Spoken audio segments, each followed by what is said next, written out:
ଆମର ପଖାଳ ପଖାଳ ସାଙ୍ଗରେ ଲେମ୍ବୁ ଲୁଣ ଏଇଟା ଗୋଟେ ଆମ୍ବ ତ ଲସି ପକେଇଛି। ଏପଟେ କ'ଣ ସବୁ ହେଇଛି ଦେଖାଉଛି। ଏଇଟା ସବୁ ଭେଣ୍ଡି ଭଜା ହେଇଛି, ଭେଣ୍ଡି ଭଜା। ଏପଟେ ବୋଇତାଳୁ ଫୁଲ ବରା ବଢ଼ିଆ କ୍ରିପ୍ସି ହେଇଛି। ଏଇଠି କଦଳୀ ଭଜା, କଦଳୀ ଆଉ ଆଳୁ। ଏଇଟା ହେଉଛି ପୋଟଳ ଭଜା। ଏଇଟା ବି ଗୋଟେ ବରା ହେଇଛି, ଏଇଟା ବି ଗୋଟେ ବରା। ଏଇଟା ହେଉଛି ଆମ୍ବ ଆଚାର। ଏଇଟା ହେଉଛି ମାଛ ମୁଣ୍ଡ ଲାଞ୍ଜ ସବୁ ରସୁଣ କଞ୍ଚାଲଙ୍କା ପିଆଜ ସବୁ ପଡ଼ିକି ଛେଚା ହେଇଛି। ଏପଟେ ବି ଅଛି, ଏଇଟା ଦେଶୀ ପିଆଜ ବଡ଼ି ଲଙ୍କା ଲେମ୍ବୁ। ଏପଟେ ଚିକେନ୍ କଷା, ଏଠି ଚିକେନ୍ କଷା ବି ହେଇଛି। ଏଇଠି ଆମର ଶାଗ ଭଜା, ନେଉଟିଆ ଶାଗ ଭଜା ବଡ଼ି ଆଉ ରସୁଣ ପଡ଼ିକି ହେଇଛି। ଏପଟେ ବାଇଗଣ ରିଙ୍ଗସ୍ ହେଇଛି। ଏଠି ମାଛ ଭଜା ହେଇଛି। ଦେଖିବା କେମିତି କ'ଣ ଲାଗୁଛି ଟେଷ୍ଟ। କିଏ ଖାଇବେ ସବୁ ଆସନ୍ତୁ।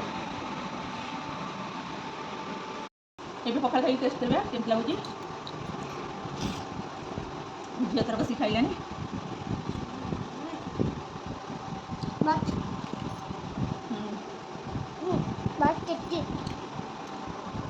ପୋଟଳ ବୋତଲ ଫୁଲଟା ବଢ଼ିଆ ଲାଗୁଛି। ମାଛ ଭଜା ବି ଟେଷ୍ଟ କରିବା। ଭଲ ଲାଗୁଛି। ହେବ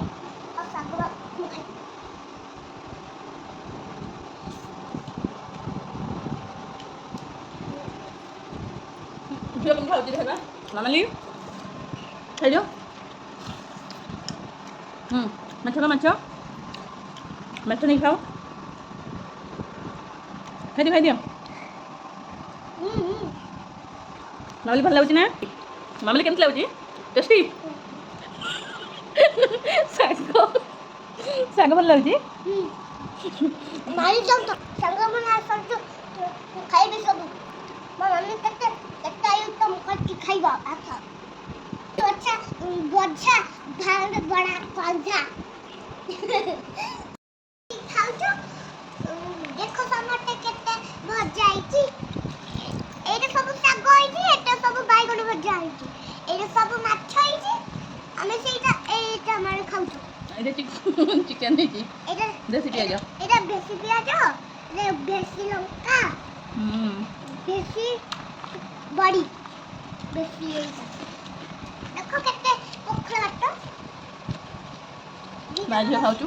ମା ଝିଅ ଖାଉଛୁ ବସିକି। ଦେଖ ଏଟା କେତେ ଭଜା, ଭେଣ୍ଡି ଭଜା ଆଉ ଶାଗ। ମାଛ ଭଜାଟା ଟେଷ୍ଟି ଲାଗୁଛି। ମାଛ ଆଉ ବାଇଗଣ ଭଜା ଆଉ ଏଇଟା